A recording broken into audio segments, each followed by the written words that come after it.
అండి అందరికీ నమస్కారం అండి. ఈ సంవత్సరం గురు పౌర్ణమి ఏ రోజు వచ్చింది, మనం ఏ గురువుల్ని పూజ చేయాలి, పూజా విధానం ఏంటి, స్వామివారికి శనగల మాల ఎందుకు వేస్తారు, శనగల మాల ఎవరికి వేయాలి, ఈరోజు స్వామివారికి నైవేద్యం ఏమి సమర్పించాలి, పూజ ఏ సమయంలో చేసుకోవాలో అవన్నీ వీడియోలు అయితే ఉంటాయండి. వీడియో ఎక్కడ స్కిప్ చేయకుండా మొత్తం చూడండి. ఫుల్ ఇన్ఫర్మేషన్ వీడియో అండి. పౌర్ణమి అంటే మనకి ఆషాఢ మాసంలో వచ్చే పౌర్ణమి రోజు గురు పౌర్ణమిగా జరుపుకుంటామండి.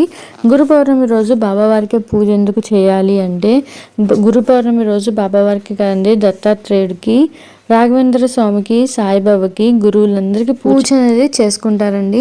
మనకి ఈ సంవత్సరం గురు పౌర్ణమి ఏ రోజు వచ్చింది, తిథి ఎప్పటి నుంచి ఎప్పటి వరకు ఉంది, పూజ చేసుకోవడానికి శుభ సమయం ఏంటో మనం గురు పౌర్ణమిని వ్యాస పౌర్ణమి అని కూడా అంటారండి.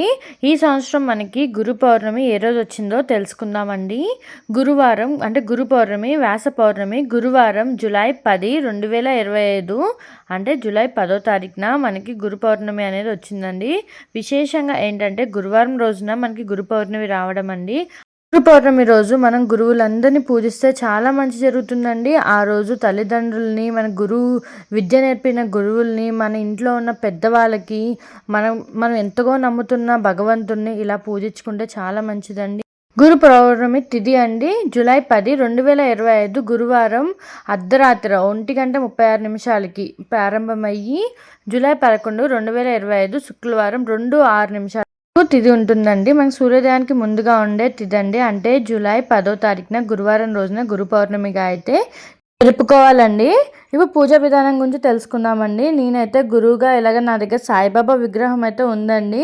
మీ దగ్గర దత్తాత్రేయుడి విగ్రహం ఉన్నా సరే అది పెట్టుకొని మనం పూజనే చేసుకోవచ్చండి. నేను ఇక్కడ బాబావారి విగ్రహం తీసుకొని అభిషేకం అనేది చేస్తున్నాను అనమాట. చిన్న విగ్రహం తీసుకున్నానండి. నా దగ్గర ఈ విగ్రహం ఉంది. ఇలాగ బాబావారిని పెట్టి నేను పంచామృతాలతో అభిషేకం అండి, పాలు, పెరుగు, తేనె, నెయ్యి, చక్కెరతో అయితే అభిషేకం చేసుకుంటున్నాను. పసుపుతో ఇంకా కుంకుమతో కూడా అభిషేకం చేస్తున్నానండి. లేదు అనుకుంటే ఈ బూది మనం కొంచెం నీళ్ళలో కలిపి ఈ బూది అభిషేకం అనేది చేసుకోవచ్చు. తర్వాత నీళ్ళతో అభిషేకం చేసుకోవచ్చు. పువ్వులు నీళ్ళల్లో వేసి అభిషేకం చేసుకోవచ్చు బాబావారికి. ఇలాగే చేయాలా అండి కానీ కాదండి. మీరు మీ దగ్గర ఒకవేళ ఏవి అవైలబుల్గా ఉంటే అంటే పాలు కానీ నీళ్ళు కానీ మనం పసుపు కొంచెం నీళ్ళలో కలిపి అది లేదంటే ఈ బూదితో కూడా మనం అభిషేకం అనేది చేసుకోవచ్చు. నేను ఇక్కడ పంచామృతాలతో అభిషేకం చేసుకొని అవన్నీ తీసి ఒక గిన్నెలో వేసుకొని అది ప్రసాదంగా అయితే స్వీకరిస్తామండి. ఇక నేను పసుపుతో ఇంకా కుంకుమతో అభిషేకం చేస్తున్నానండి. మనం గంధం అభిషేకం కూడా చేసుకోవచ్చు.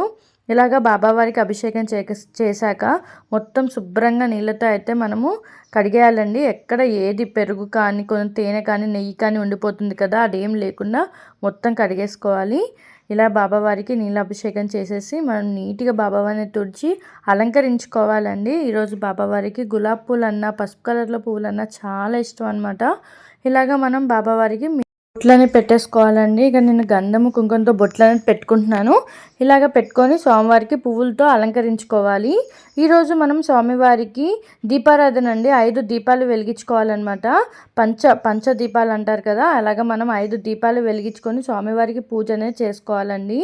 ఇలా మీ దగ్గర బాబావారి విగ్రహం ఉంటే ఇలాగ అభిషేకం చేసుకొని పూజ చేసుకోండి. రేపు పూజ చేసుకోవాల్సిన శుభ సమయం అండి 4:30 నుంచి మనం 6 లోపు అంటే బ్రహ్మ ముహూర్తంలో పూజ చేసుకుంటే మంచిదండి. కుదరని వాళ్ళైతే లేదంటే 7 నుంచి మనము 10:30 వరకు పూజ అనేది చేసుకోవచ్చండి.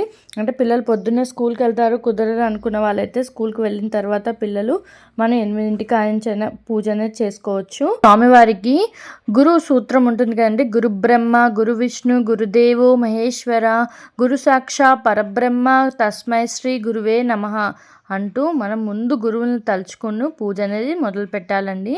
నేను ఇక్కడ బాబావారికి పసుపు, కుంకుమ, అక్షింతాలతో పూజ అనేది చేసుకుంటున్నాను. ఇలాగ దీపారాధన చేసుకొని పూజ చేసుకొని స్వామివారికి ధూపం చూపించి ఈరోజు పౌర్ణమి రోజు కంపల్సరీ శనగల మాల వేయాలని చెప్తారండి. ఆ గురు బలం పెరగడానికి ఇలాగా మనం గురువు దత్తాత్రేయుడికి కానీ బాబాకి కానీ మనం ఇలాగా మాలలాగా చేసి వేయడం వల్ల గురు బలం పెరుగుతుందని చెప్తారండి.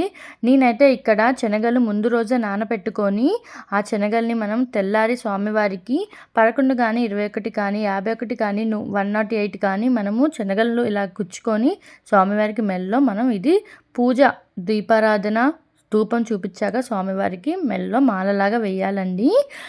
ఇలాగా ఆ రోజు స్వామివారికి నైవేద్యం కూడా శనగలేనండి ఉడకబెట్టకూడదు. అలాగే మనం స్వామివారికి నైవేద్యంగా పెట్టాలి. అవి మనకి మొక్క కూడా వస్తాయండి. వచ్చిన తర్వాత మనము మెల్ల వేసినవి ఏం చేయాలి మాలలాగా, అవి మనం ప్రసాదంగా స్వీకరించాలండి. పూజ అయిపోయిన తర్వాత అవి తీసుకొని పిల్లలకి కానీ, మనం కానీ, మన చుట్టుపక్కల ఉన్న వాళ్ళకి కానీ ఇస్తే చాలా మంచిదనమాట. మనమే తీసుకొని తినొచ్చనమాట. ఈరోజు మాత్రం పిల్లలందరితో గురు బ్రహ్మ, గురు విష్ణు ఇలాంటి స్తోత్రం చెప్పించి పూజ అనేది చేయించండి కుదిరితే.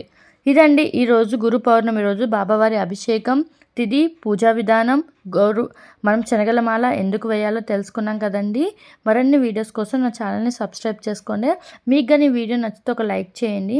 మీరు లైక్ చేయడం వల్ల మరి వేరే వాళ్ళకి కూడా నా వీడియో వెళ్తుందనమాట. వాళ్ళకు కూడా తెలుస్తుందండి గురు పౌర్ణమి అంటే. గురు పౌర్ణమి రోజు ఏం చేయాలి, శనగల మాల ఎందుకు వేయాలి, ఎప్పుడు వేయాలి, వాళ్ళు కూడా తెలుసుకుంటారు కదండి. ఇదండి ఈరోజు వీడియో మీకు నచ్చిందని అనుకుంటున్నాను. నచ్చితే ఒక లైక్ చేయండి, షేర్ చేయండి, కామెంట్ చేయండి.